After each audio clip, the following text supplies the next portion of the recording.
No, your side is the All right.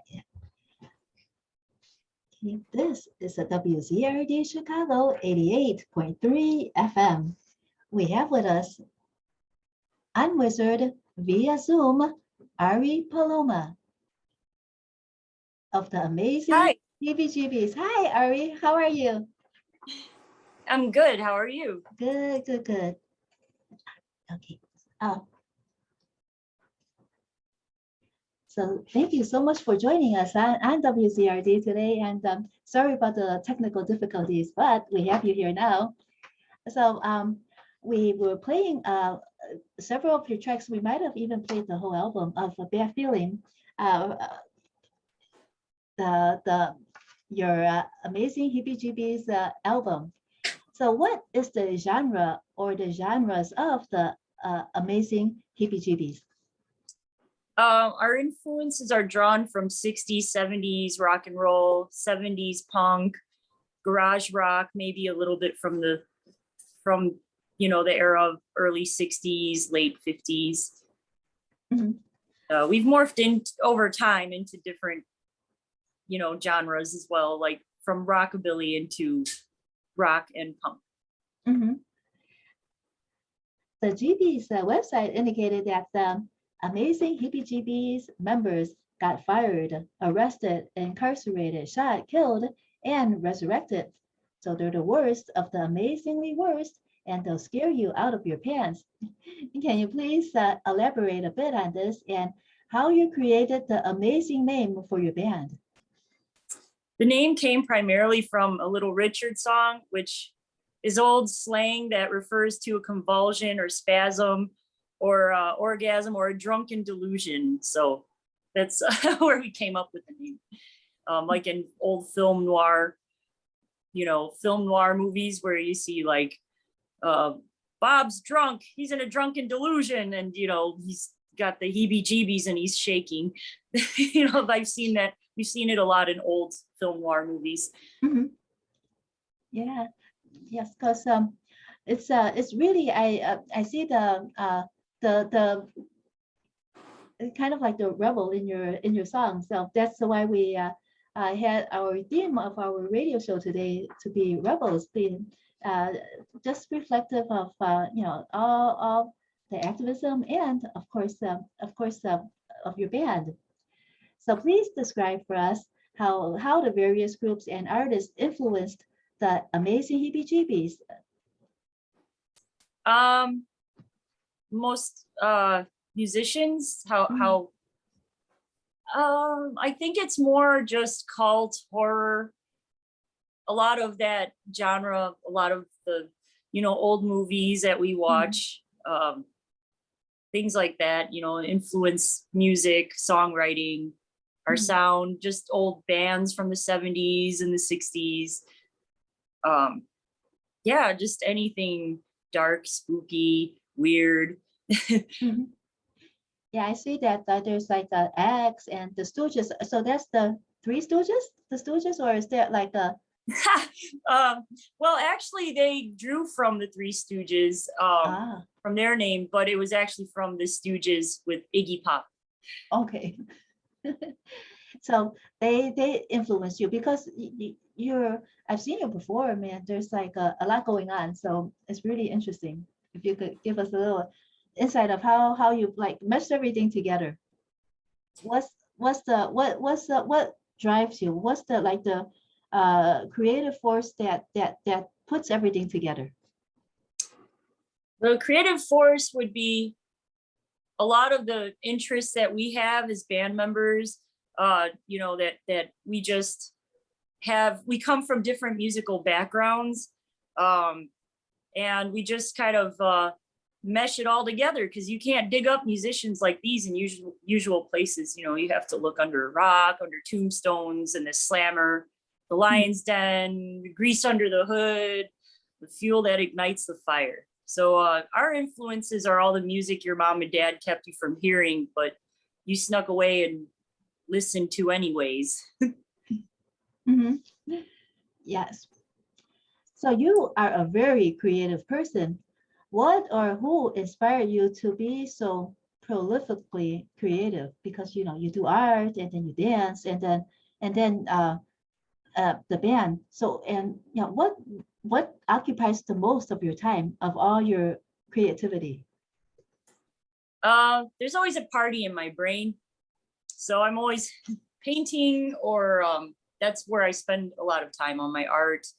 And I have a lot of visions in my head, a lot of things going on with songs that I you know, hear and I want to create. And it's a little bit of just like all the things that I have, like dreams, things around me, music influences me a lot, or movies.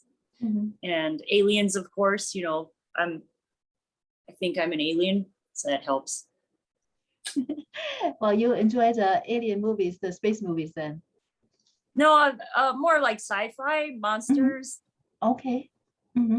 What's your favorite monster then? My favorite monster, I have a lot of them, but I have to say the Wolfman, the werewolf. We even have a song called Loop Guru based on the werewolf. So I think I saw that on your website. We'll play that later.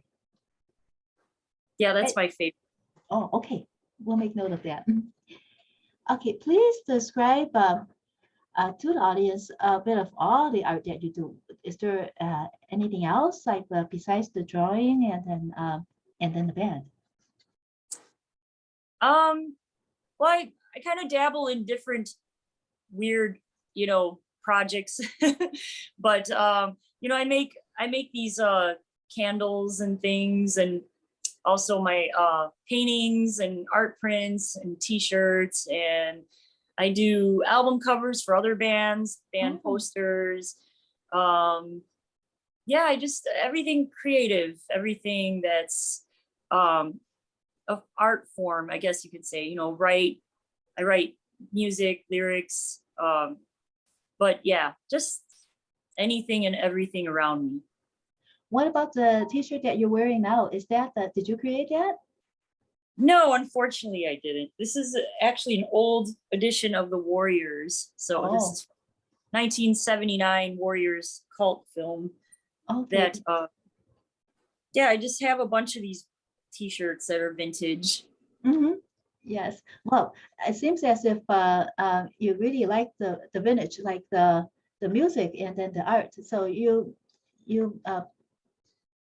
form everything together and you know, make it your own.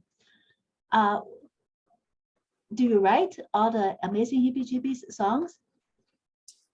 I do write most lyrics, but our guitarist Bob Hyatt does write songs as well and lyrics, and the music is a collaboration of the band. So some songs sits for years until they come together, come to life, or maybe resurrected.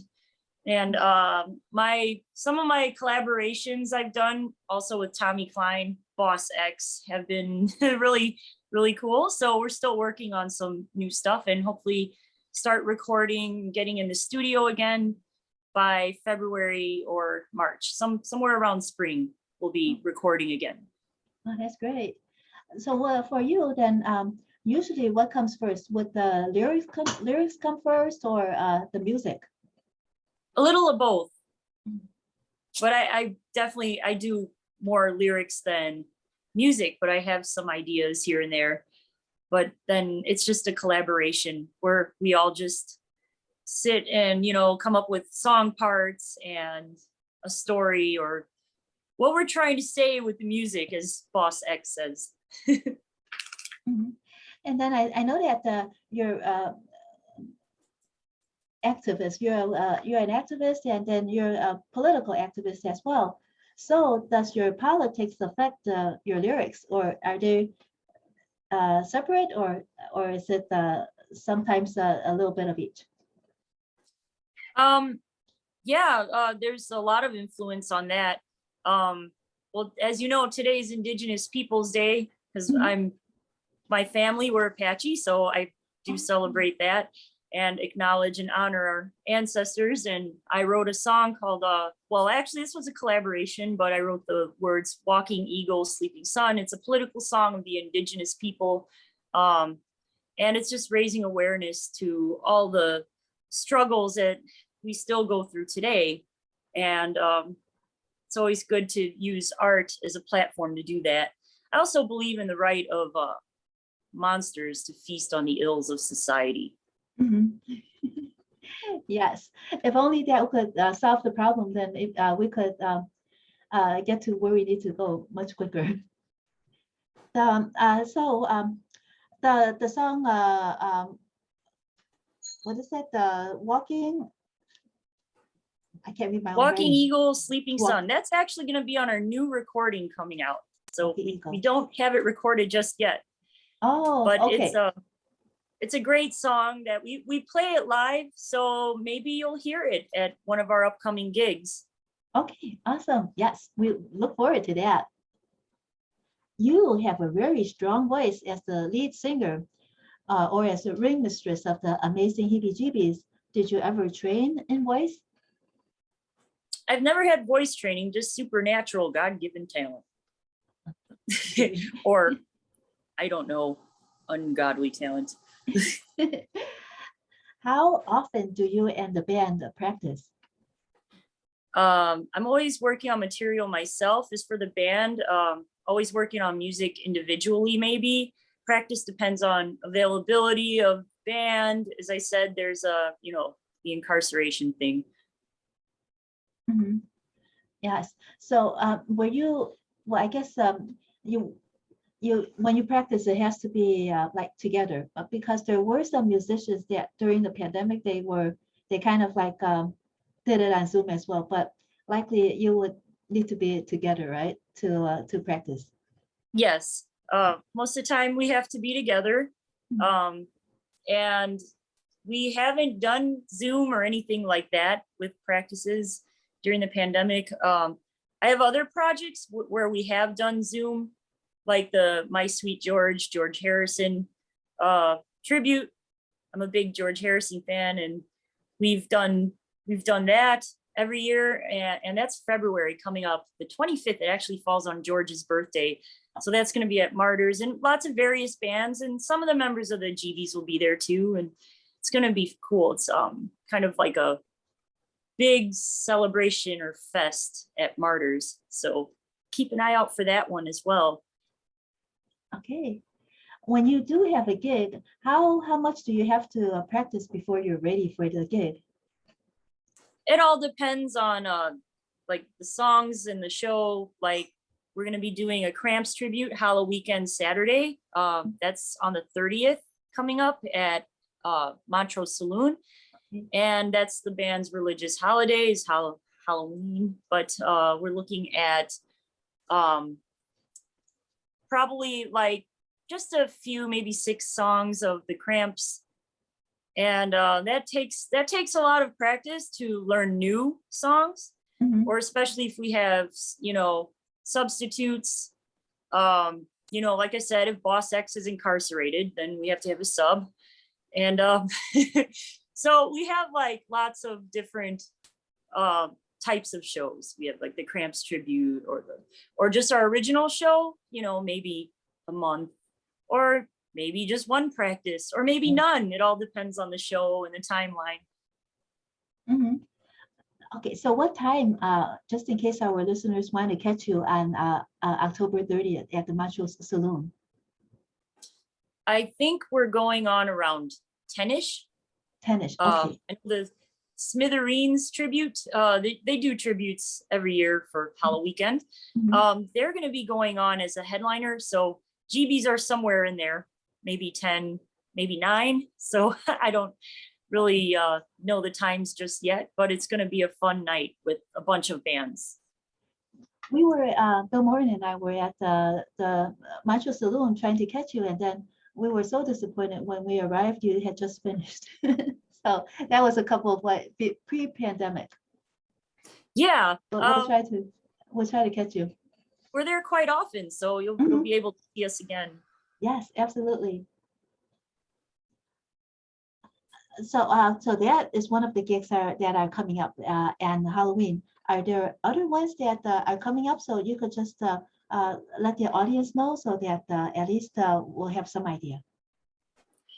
I think that's pretty much it for the for the winter, fall season. Mhm. There might be a few that pop up, but I'm looking at just focusing on recording for early spring, winter, and then our big shows are Motoblot. We're doing Motoblot again this summer, and it's a big motorcycle, like just a huge event that's a lot of bands like punk and rock and roll. And then we're doing Where is that about? And then about what time during the summer? Where is it? Oh, it's in Motoblot. August. So just look in August. It's usually the second or third weekend of August. Okay. Same weekend, I think, falls on Glenwood Arts Fest. Mhm. So that's a Rogers Park festival we do most every year. We're a local band in the neighborhood. So we're always at the Glenwood Arts Fest and Motoblot. Those are the two big ones in the summer, besides Halloween week. Mhm. Yes. Let's see.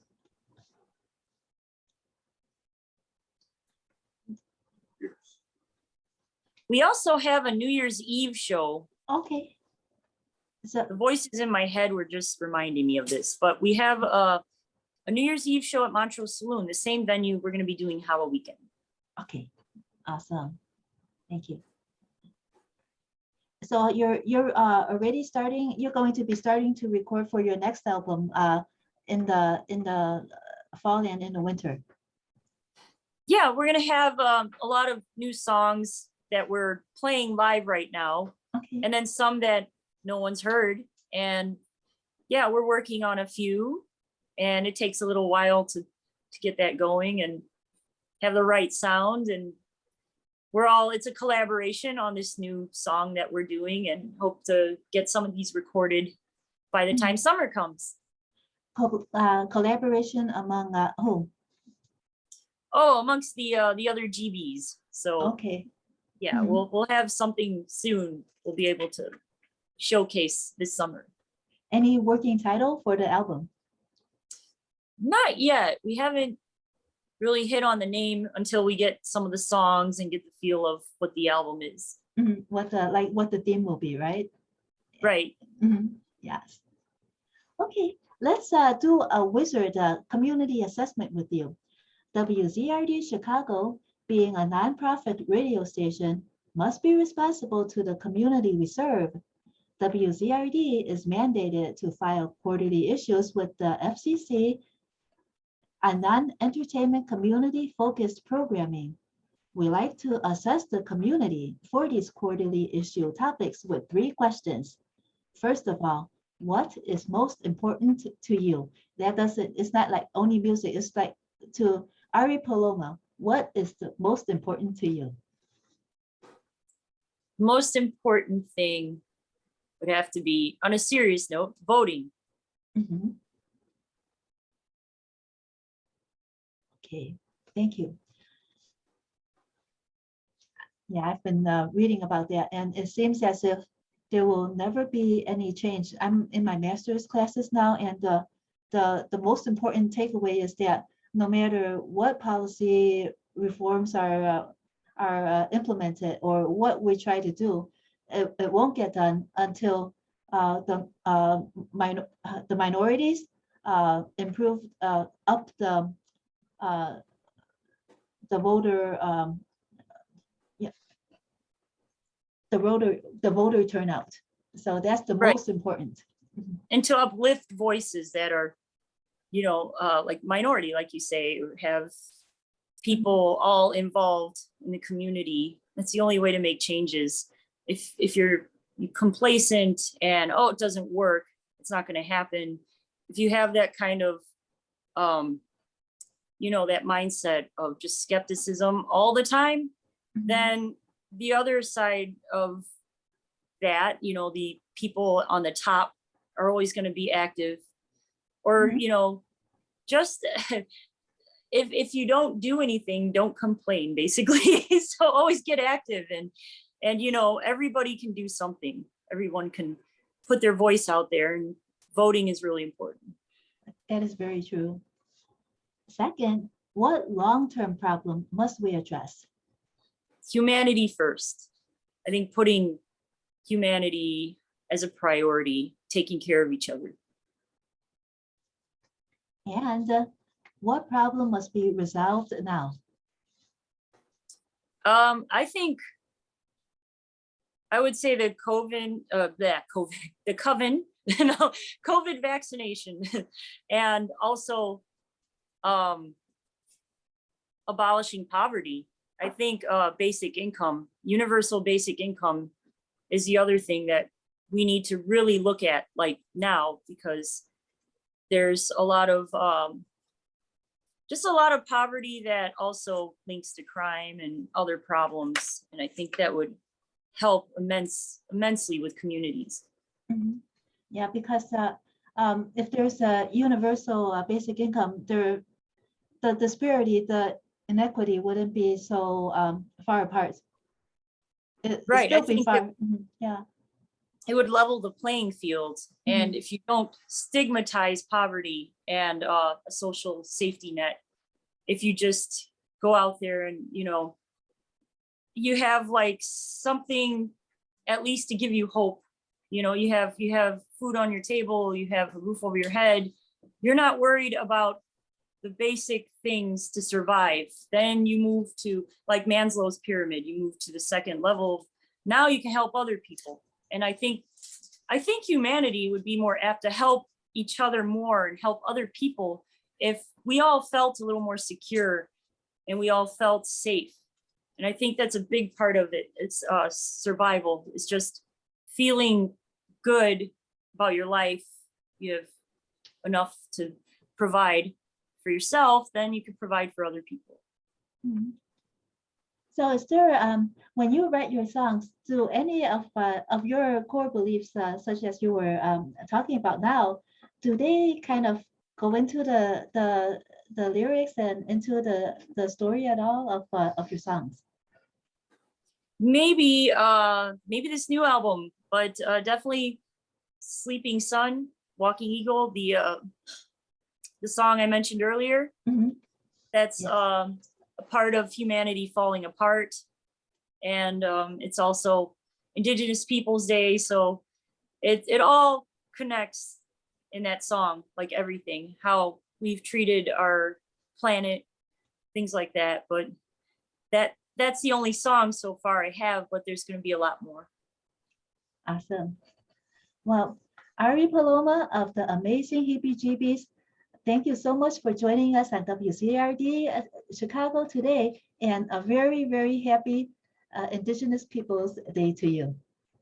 Thank you. And thanks for having me here. It was a lot of fun, and I'll see you at the next show. Yes, and when your next album comes out, please join us again. Yes, absolutely. I'll see you real soon. All right, thank you. Thank you.